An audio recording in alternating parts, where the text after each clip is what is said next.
The following is a classified tactical briefing, focusing on tactical survivability in the 2026 Iran theater. Usually when we try to picture a modern military operation, we bring in this set of expectations built on decades of watching heavily edited, sanitized footage. Right, absolutely. There's this assumption of engineering-level precision, right? Like planners draw a neat line on a digital map, a coalition applies overwhelming force, and boom, the enemy's command structure just shatters. Yeah, and within a few weeks, some general is standing at a podium pointing to a map declaring victory. Exactly. It's this very linear cause and effect view of warfare. It is, and I mean, it's deeply comforting to view conflict through that lens. We naturally gravitate toward metrics we can easily count, Like the number of sorties flown, or the tonnage of explosives dropped. Right, or high-value targets eliminated. We really want to believe that if you just input enough kinetic energy into an enemy's system, the system mathematically ceases to function. But when you strip away those assumptions and look at the raw, unfiltered data from February 28, 2026. The launch of Operation Epic Fury. Yeah, Operation Epic Fury, that clean linear equation just completely disintegrates. We are looking at a battle space that defies almost every conventional Western military assumption. It really does. And I want to put you, the listener, directly into the staggering scale of just the first 96 hours of this conflict. In that initial window, U.S. and Israeli forces dropped 5,197 munitions. Which is just a massive volume of fire. Massive. And they didn't just use a handful of generic bombs either. They deployed 35 distinct, highly specialized weapon types. Burning through roughly $16 billion in replacement costs in literally a matter of days. $16 billion, just to systematically strike over 9,000 specific sites. Yeah. And by all traditional metrics, they achieved the absolute pinnacle of a first strike air campaign. Right? Oh, absolutely. It was a sweeping, devastating decapitation of the top leadership. I mean, the casualty list from those initial hours is staggering. Supreme Leader Ayatollah Ali Khamenei. Right. And the IRGC commander, Major General Hossein Salami, senior national security officials, the intelligence minister. Even the head of the Bosi militia. All eliminated almost simultaneously. And if you're operating under late 20th century doctrine, you look at that list and assume the war is effectively over. You assume the enemy is paralyzed. You cut off the head of the snake, and the snake dies. Exactly. But it didn't. And that brings us to the core mission of our deep dive today. Because whether you're a tactical planner, a military historian, or just someone trying to grasp what it actually takes to survive on a modern battlefield, we are unpacking a really comprehensive, globally sourced intelligence report here. The tactical analysis of the ground warfare dynamics in the 2026 Iran theater. Right, and the core question we are answering for you today is simply this. What do Allied ground troops actually need to know to stay alive in this specific deployment? Because the airspace might be dominated by multi-million-dollar stealth bombers, but the ground is an entirely different, incredibly lethal reality. Yeah, it is. But before we break down the mechanics of that ground reality, we really need to establish a firm boundary for our analysis today. Right, the disclaimer. Yeah. The information we're unpacking covers highly sensitive, politically charged military operations involving the U.S., Israel, Iran, and various proxy groups. So we are strictly analytical here. Completely. We are not endorsing any geopolitical viewpoint or foreign policy decision. We're just impartially reporting on the tactical and operational physics of the battlefield as they exist in late March 2026. We are focusing purely on the ground truth. And looking at that ground truth, there is a conclusion in the report that completely upends how we think about modern war. The decapitation fallacy. Yes. The assumption that overwhelming air dominance and leadership decapitation equates to operational victory is classified as a, quote, historical fallacy. A total fallacy. After dropping 5,000 bombs and wiping out the Supreme Command, the military apparatus just didn't collapse. No, it simply forced a transition of power to Mojtaba Khamenei, and the fighting continued without a single pause. Which is wild. How does a massive military organization absorb a $16 billion decapitating blow and just keep swinging? Well, to understand the failure of that strategy, you have to look at the historical blind spots of counterinsurgency. There are direct structural parallels to the operational misunderstandings in Vietnam and Afghanistan. Okay, how so? In those conflicts, there was this institutional belief that eliminating high-value targets would induce systemic paralysis. It assumes the enemy operates like a rigid, corporate hierarchy, you know? Where the bottom echelons can't function without real-time orders from the CEO. Exactly. But the Iranian defense apparatus spent decades studying Western technological overmatch. They knew a massive first strike was the inevitable opening move. So they prepared for it. Yeah, they engineered an entire military ecosystem that fundamentally does not rely on a central nervous system to survive. Wow. So if the air campaign and the loss of top commanders didn't break them, Allied forces are forced to do the one thing they really wanted to avoid. Go in on the ground. Go in on the ground. And the ground in Iran is, well, calling it difficult is an understatement. It is arguably the ultimate natural fortress. Geography dictates the absolute boundaries of the possible here. Before we factor in a single weapon system, we have to account for the Iranian plateau. It's this vast, heavily shielded geographic entity. Protected by some of the most formidable natural barriers on Earth. You've got the Zagros Mountains to the west facing Iraq and the Elburz Mountains to the north. And we are not talking about rolling hills that you can just drive a convoy over. No, these are jagged, aggressive altitudes, frequently exceeding 3,000 meters. 3,000 meters. So put yourself in the boots of an Allied infantryman trying to push into this terrain from, say, a forward base in the Kurdistan region of Iraq. You aren't just fighting the Iranian military, you are fighting the Earth itself. And the weather. In March, these high alpine environments are choked with deep snow, and as the temperature fluctuates, that snowmelt triggers massive mudslides. Mudslides that wipe out entire transit routes overnight. The cascading logistical failures caused by that topography cannot be overstated. It just neutralizes the core of a modern Western military, right? Yeah. Massive mechanized armor. Exactly. You simply cannot maneuver a column of 70-ton M1 Abrams tanks up a snow-choked, mud-slicked mountain pass. The terrain acts as a gargantuan funnel. Right, forcing advancing forces into incredibly narrow, highly predictable choke points. So if you're an Allied commander, you have a terrible set of choices. Yeah. You basically have three primary axes of infiltration from Iraq. And each one is a different kind of trap. Let's look at the northern axis. The route through the Haji Amran Pass going from Erbil to Piranshar. It's the most direct line into West Azerbaijan. But direct means predictable. Right. To even approach that gate, Allied forces have to sustain massive aerial bombardment just to soften the fortifications. And even if light infantry punches through, holding it is a logistical nightmare. A total impossibility. Supply chains can't navigate that pass at scale. You can take the ground, but you will starve trying to hold it. Okay, so you look at the central axis, the Bashmak crossing leading to Maravan. Incredibly rugged, heavily forested, ideal for guerrilla infiltration. But explicitly closed off to heavy mechanized units. An armored column just cannot survive the route. Which leaves planners staring at the southern axis. The routes through Parviz Khan and Munziriya. Leading directly into the Kermanshah Plains. This is the mechanized route. The only place the terrain flattens out enough for heavy armor and traditional supply lines. But because it's the only viable route, the Iranian commanders have turned it into an absolute meat grinder. They read the same topographic maps. That entire southern corridor is permanently garrisoned by entrenched IRGC regional corps. Specifically the Nabi Akram Corps. Yes. So your dilemma is absolute. Fight the mountains where you can't bring tanks, or bring tanks and drive directly into deeply entrenched anti-armor kill zones. But wait, I want to push back here, because I know what you, the listener, might be thinking. Sure. We hear about these insurmountable mountains and deep bunkers. But the coalition possesses some of the most devastating ordnance in human history. Like the GBU-57 Massive Ordnance Penetrator, the MOP. Exactly. This is a 30,000-pound bunker buster, a massive, precision-guided flying pillar of dense metal. Smashing into the earth at supersonic speeds. The specs say it can penetrate up to 200 feet of solid ground before detonating. So if we have a bomb that can drill 200 feet into rock, why do we care about mountains? It's the ant colony analogy. Right. If the enemy is in a subterranean tunnel, don't we just drop a 30,000-pound sledgehammer on the ant colony? It's a valid tactical question. And the MOP is a marvel of destructive engineering. But the Iranian military integrated their rugged geography into their anti-accessoria denial doctrine, their A2AD. They outscaled the physics of the bombs. Exactly. They haven't just dug a few command bunkers, they excavated sprawling subterranean complexes. The famous missile cities. Yes. Not shallow trenches. Labyrinthine networks bored deep into the bedrock of the Zagros Mountains.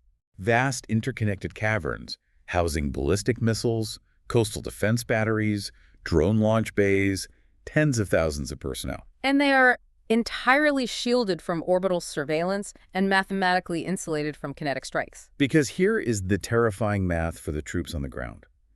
The MOP penetrates 200 feet, but critical facilities, like the Fordo nuclear site, are buried up to 300 feet underground, They simply brought in bigger excavation equipment and outdug our biggest bombs. moving the floor of the battlefield deeper than the ceiling of weapon penetration. Right, so consider the harsh reality this dictates for the infantry on the ground. Even after 96 hours of dropping 5,000 bombs, you cannot assume the area is clear. You can't assume the subterranean command nodes or drone bays beneath your feet have been neutralized. Imagine moving your squad over a frozen mountain pass. The area just got pounded by stealth bombers for 3 days. You think it's secure. And suddenly, hydraulic doors open in the rock face behind you, and an entire company of hostile forces emerges from a tunnel directly at your rear. Tactical doctrine explicitly warns that ground forces must assume complex subterranean clearing operations are imminent at all times. You're fighting in 3 dimensions, and the enemy holds absolute mastery over the dimension beneath you. Exactly. So what does a deployment actually look like here? If you're sent into this theater, how do you stay alive in freezing mud where tanks can't go, and the enemy materializes out of solid rock? Survivability demands the complete abandonment of large-scale formation warfare. You cannot move in a massive convoy. That's just a high-value target for an anti-tank missile team popping out of a tunnel. Right. Ground survival requires strict adherence to small unit tactics. SUT, dispersed microelements. Groups of 10 to 20 personnel operating in extreme isolation. Relying entirely on light infantry mobility. And because those mountain passes restrict supply lines, these units cannot rely on a centralized logistics hub. You can't just radio a forward operating base and expect a supply truck to navigate a mudslide to bring you ammo. No. These units must be capable of extended, independent logistical sustainment. Which explains the massive surge in procurement of extreme cold weather gear and autonomous medical supplies in staging areas like Erbil. If you take a casualty, you cannot rely on a golden hour helicopter medevac. The weather and anti-air threats won't allow it. You have to carry what you need to survive the freezing temperatures and perform advanced trauma care on your own people in the mud by yourself. It demands physical endurance and tactical autonomy that tests the absolute limits of human capability. So the terrain is trying to kill you, and it shields the enemy. But how is the enemy actually organized? We established the decapitation didn't break them. Who is giving the orders? To survive, Allied forces have to understand they aren't fighting a single monolithic entity. The Iranian armed forces are divided into 2 distinct, competing organizations. Born from a historical paranoia of military twos? Yes, but it evolved into a highly effective defensive architecture. You have the Artesh and you have the IRGC. Both technically report to the Chief of the Armed Forces General Staff, but their mandates are entirely different.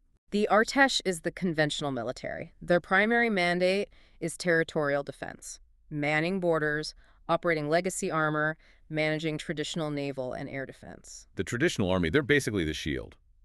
But the IRGC, the Islamic Revolutionary Guard Corps, that's something else. The report calls them the regime's Praetorian sword, forged in the 1979 revolution to defend the state from internal uprisings and foreign intervention. Their mandate is regime survival at all costs, power projection, and total mastery of asymmetric warfare. They hold all the dangerous cards: ballistic missiles, drone swarms, the expeditionary Quds force managing proxy networks. But the true genius of their defense, and why decapitation failed, is a doctrine called the Mosaic Defense. Yes, the Mosaic Defense. This is where that starfish analogy comes into focus. A traditional military is a snake. Cut off the head, it dies.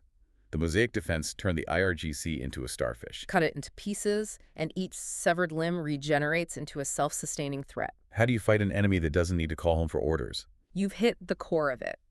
The Mosaic Defense was an intentional, massive decentralization of command and control. They divided the entire nation into 31 distinct, semi-autonomous provincial commands. Basically 31 separate, fully functioning armies. Exactly. Each manages its own intelligence, dispersed weapons stockpiles, and localized C2 systems that don't route through Tehran. Engineered specifically to survive a decapitation strike. Right. So if you're a squad leader pushing into a province, you might expect the local commander to be panicked, waiting for orders from the new supreme leader. But he isn't waiting. He has pre-authorized operational plans. Doctrine relying on irregular tactics, light infantry infiltration, and intimate knowledge of local topography. Vaporizing a bunker in Tehran does nothing to the local commander waiting for you in a Kermanshah mountain pass. So the survival imperative for the listener requires a massive psychological shift. You have to treat every single province as a self-sustaining insurgency zone. You have to fight and defeat 31 different militaries, one painful province at a time. And the nightmare deepens because you aren't just fighting in isolated mountains.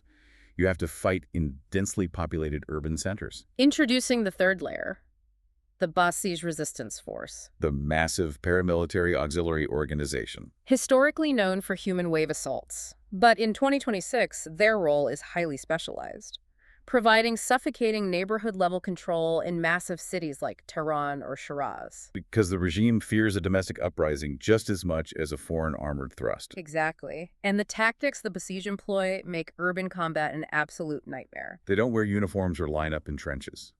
As the air campaign started obliterating police stations, the Basi and IRGC just aggressively dispersed their personnel and command nodes directly into civilian infrastructure. Creating an immediate crisis regarding rules of engagement.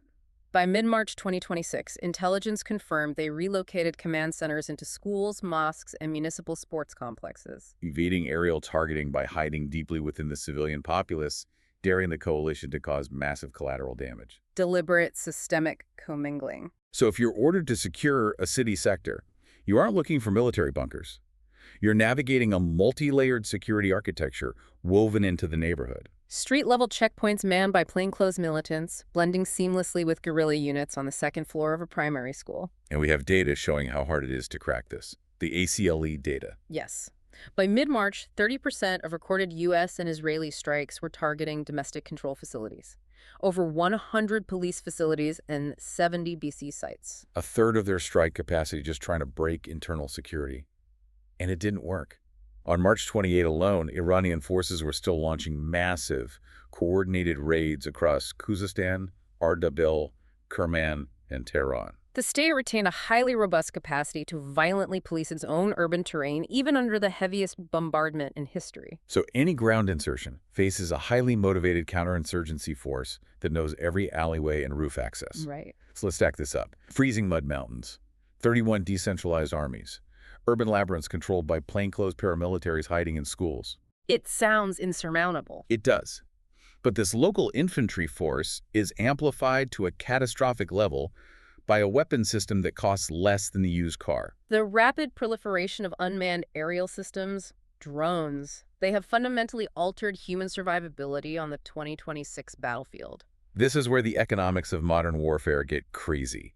Iran realized they aren't going to out-engineer the U.S. They aren't building a stealth fighter to match an F-35. It would drain their economy and fail. So they inverted the paradigm. Radical cost asymmetry and sheer mass saturation. Exhaust allied air defenses through overwhelming volume. And the tip of the spear is the Shahed drone family, the Shahed 131 and 136. The poor man's cruise missile. Brilliantly simple, commercial engines flying low and slow, decentralized manufacturing. Launched from truck-mounted rails. Yeah. Shoot and scoot. They drive into a clearing, fire a swarm, and drive away, leaving almost zero thermal signature for counter-battery fire. And the volume is staggering. By March 3, less than a week in, defense ministries reported over 1,400 drone strikes against regional targets. Bankrupting the interception capacity of the regional air defense grids. Because look at the economic attrition. A Shahed costs $20,000 to $50,000 to produce. The price of a family sedan. Exactly. And a Patriot surface-to-air missile costs $3 to $12 million per shot. So you're firing a $12 million missile to shoot down a $20,000 flying lawnmower packed with explosives. The cost-exchange ratio is up to 70 to 1 in favor of the attacker. No defense budget on Earth can sustain that. And physical inventory runs out. Commanders have to ration interceptors to protect critical assets, like massive naval carriers or command hubs. Leaving the most vulnerable element completely exposed, the infantry squad on the ground. Naked from above. Oh. Which leads us to the immediate nightmare, first-person view, or FPV drones. Mirroring the attritional warfare refined in the Russia-Ukraine theater.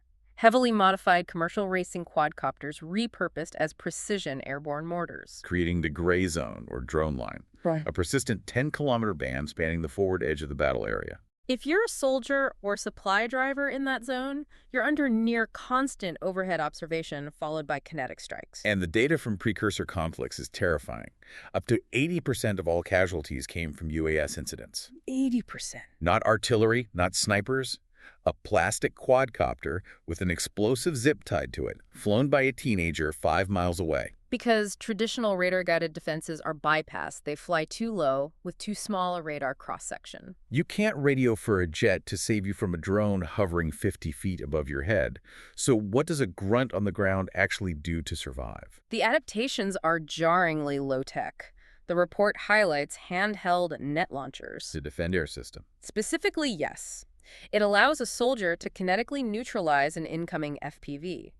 But remember, these drones dive at speeds approaching 70 miles per hour. A drone diving at your face at 70 miles an hour, and you have to raise a heavy net gun and catch it in midair.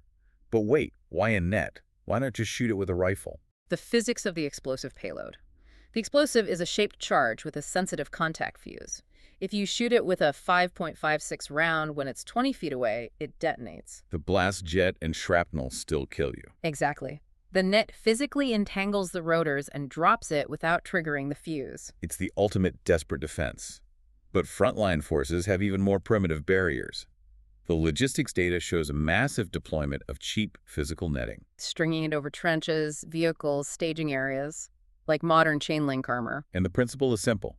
The net catches the diving FPV, forcing the contact fuse to detonate prematurely. Triggering the explosion a few feet above the target so the superplastic metal jet dissipates in the air. Literal chicken wire as a primary defense against high-tech warfare. But nets are reactive. The real imperative is ensuring the drone never sees you. Physical and thermal signature reduction, maneuvering in minimal force sizes, employing advanced thermal camouflage netting to mask body heat and engines. And strictly avoiding static clustering. If 10 soldiers stand around having coffee, they're dead. A clustered platoon is an irresistible magnet for a swarm attack. But this is where the 2026 theater gets truly terrifying. Because staying hidden from cameras and thermal optics is only half the battle. The real threat is the invisible signals you are broadcasting. The electromagnetic spectrum operations. Signal discipline. In 2026, the invisible spectrum is as dangerous as the physical mud. Before Operation Epic Fury launched a single missile, the U.S. dismantled the electromagnetic environment over Iran using EA-18G growlers. Flooding the spectrum with interference, blinding radars, shutting down comms networks. But the Iranians fought back fiercely using their decentralized Mosaic Defense. They transformed electronic warfare into a violently contested two-way street. And there's a rule in the report, the dictum of the modern battlefield. To emit is to be targeted. A fundamental shift in how infantry operates. Ground troops must assume any electromagnetic emission will be rapidly triangulated by Iranian Signals Intelligence, or SIGINT. Turning on a tactical radio. Activating a handheld radar. Even a young soldier turning on a smuggled cell phone to look at a photo of their family. If you push a button that sends a radio wave, you're dead. It's like standing in a pitch-black warehouse with a dozen enemy snipers in the rafters. Turning on your radio to call for backup is like lighting a magnesium flare over your own head. You might get the message out, but every sniper knows exactly where you are. And enemy sensors detect the emission, calculate coordinates, and feed them to an automated artillery battery or drone swarm in seconds. Which is why U.S. Army doctrine enforces strict emissions control, or IMINJON. So how do you actually communicate? You can't cluster, can't light fires, and can't use radios. You adopt methods that feel like going back in time. Burst transmissions compressing data into a microsecond.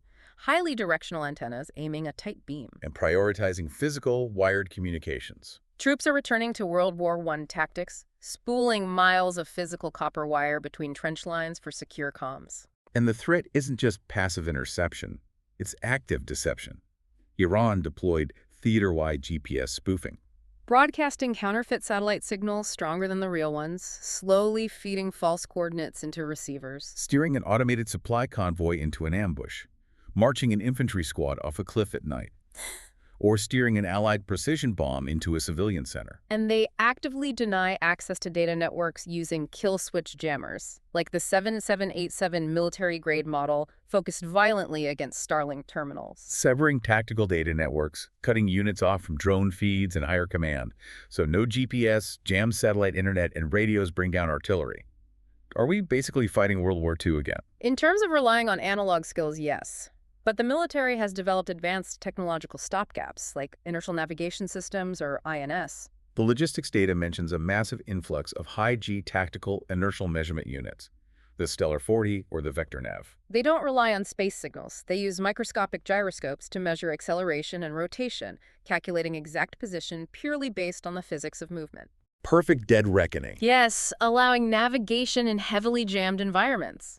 But the report is brutal about baseline survival. Batteries die. Impacts break delicate gyroscopes. Old-fashioned map and compass orienteering is a non-negotiable, life-saving skill. If your screens go dark, you better know how to read contour lines on a paper map. Or you wander into a Nabi Akram Corps ambush. And this spectrum mastery extends into the cognitive domain too. Cyber-psychological operations. PSYOPs, Allied intelligence compromised civilian apps like a Beid Saba calendar to push messaging to millions of Iranians. And Iranian cyber groups launched devastating counter-operations against Allied logistics. The report highlights the group Handala. In March 2026, they launched data-wiping operations against Western supply chains, like the massive attack on Stryker Corporation. Severely disrupting global medical technology operations. So a commander freezing in a trench has to know the digital infrastructure bringing his bandages is under attack from a hacker in Tehran. Rear echelon infrastructure is just as vulnerable as frontline troops. Which transitions perfectly to our next critical theater. While the Army struggles in the mountains and cities with paper maps and nets, the Marines face an equally lethal nightmare on the coast. The Persian Gulf littoral zones, specifically the Strait of Hormuz. Allied forces need to seize critical economic hubs for economic strangulation. The focal point is Karg Island.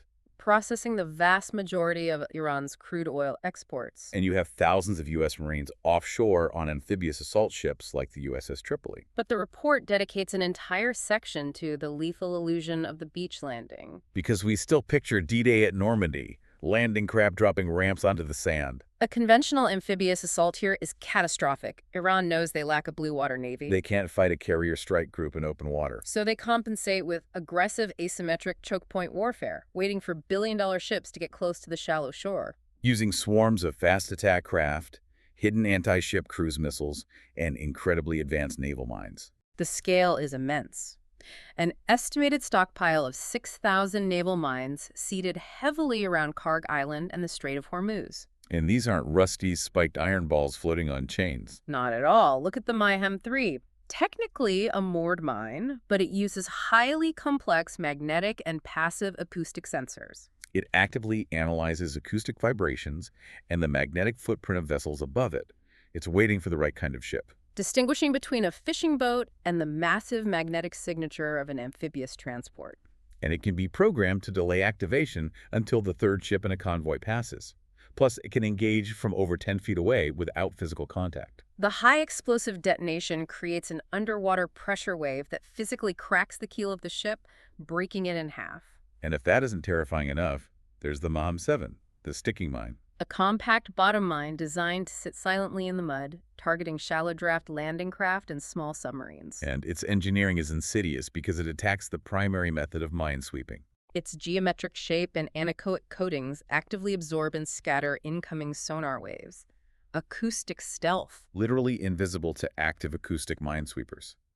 A sweeper could declare a channel clear and send landing craft directly over a hidden minefield of Mayhem 7s. So the concept of storming the beach is tactically obsolete. The Marines are sitting on the USS Tripoli, surrounded by smart mines and anti-ship missiles.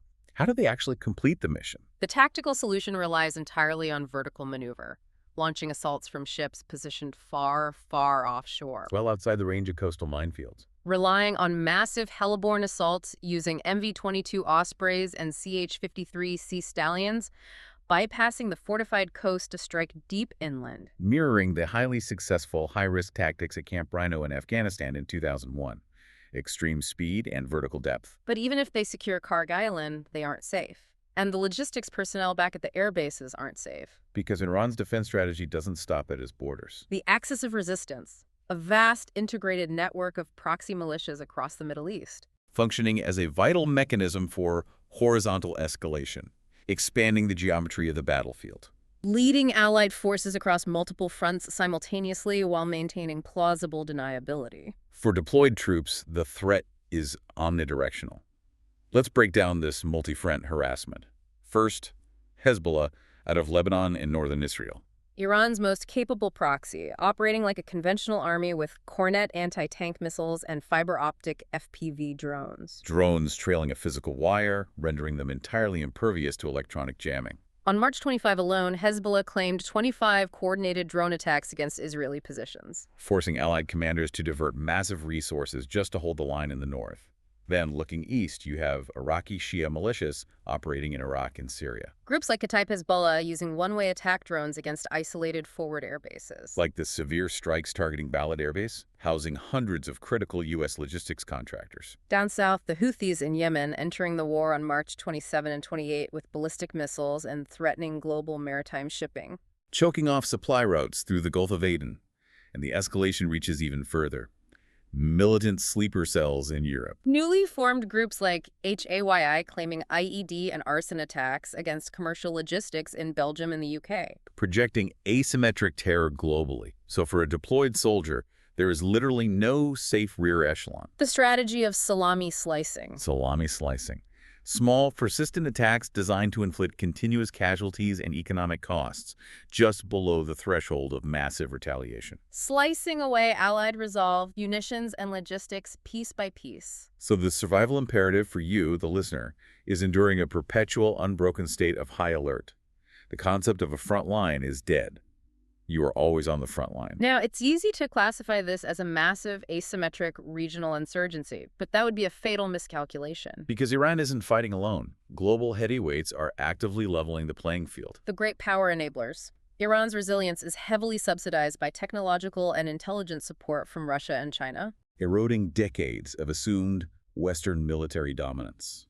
Let's look at Russia. Russia views this as a low-risk mechanism to drain U.S. resources, direct payback for Ukraine. Because Iran's organic satellite reconnaissance is limited, Moscow provides an uninterrupted pipeline of tactical intelligence. Direct, unhindered access to Russia's highly advanced orbital surveillance network, specifically the Canopus-V satellite system. Redesignated as Kayam for Iranian use, providing round-the-clock optical and radar imagery. Tracking fast-moving Allied ground formations and supply convoys from space. So OPSCC is perpetually compromised from low Earth orbit. You could be perfectly hidden from an FPV drone, maintaining absolute radio silence. And a Russian satellite tracks the thermal footprint of your vehicle from space, feeding coordinates directly to an artillery battery. And while Russia provides eyes in the sky, China is reshaping Iran's electronic warfare and sensor capabilities. Using the Gulf conflict as a live-fire laboratory to test equipment against American forces for potential Pacific conflicts. Transitioning Iranian assets away from U.S.-controlled GPS to China's highly encrypted Beidou 3 satellite constellation. But the most significant tactical shift comes from specific hardware. The Chinese YLC-8B anti-stealth radar system. The general public assumes the U.S. has the absolute best Aerospace toys. We rely on stealth, making our fifth-generation planes practically invisible. But the YLC-8B operates in the UHF band, a low-frequency radar explicitly designed to detect advanced U.S. stealth aircraft. The waves are so large they interact with the physical size of the aircraft, bypassing stealth coatings optimized for higher frequency radars. So F-35s and B-21 Raiders are suddenly highly visible, vulnerable targets. And the ripple effect hits the ground troops hardest. For an infantryman pinned down, relying on immediate close air support. The deployment of the YLC-8B means CAS from fifth-generation fighters is no longer guaranteed. A commander won't risk a $100 million F-35 if a Chinese UHF radar is painting that jet for a surface-to-air missile. The ground troops are effectively isolated, and maritime support is similarly pushed away by Chinese-built CM-302 supersonic anti-ship missiles. Mach 3 missiles skimming just feet above the sea waves to avoid early radar detection. Drastically reducing reaction windows, forcing multi-billion-dollar carrier strike groups further out into the deep waters of the Arabian Sea. And pushing the carrier further out severely delays response times. Medevac helicopters take hours instead of minutes. Logistics takes twice as much fuel. The survival imperative is incredibly bleak. You cannot expect instant air support, and you cannot expect a fast medevac. You are isolated. You have to save yourself. Which brings us to the ultimate synthesis of this entire operational analysis, the brutal ground truth of the 2026 theater. We've examined freezing mountains that break armor, missile cities buried impossibly deep, and 31 decentralized provincial armies. We've looked at urban labyrinths controlled by plainclothes paramilitaries, skies saturated by cheap drones creating a 10-kilometer FPV gray zone, An invisible electromagnetic spectrum where emitting a signal gets you killed. Beach landings rendered suicidal by smart minds. a global proxy network constantly attacking rear echelon bases. Yeah.